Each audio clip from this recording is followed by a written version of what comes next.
Okay, hello everyone. Here I want to provide a tutorial on how to keep screen on Infinix Hot 40i device.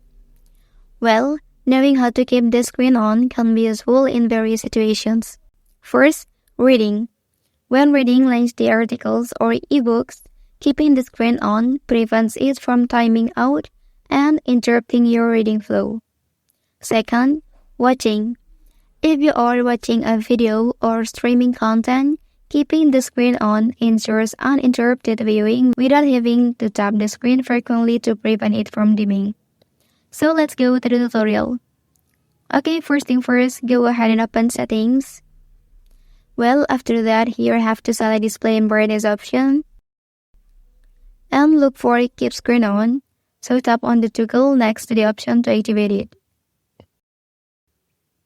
Okay, that's the tutorial on how to keep screen on Infinix Hot 40i device.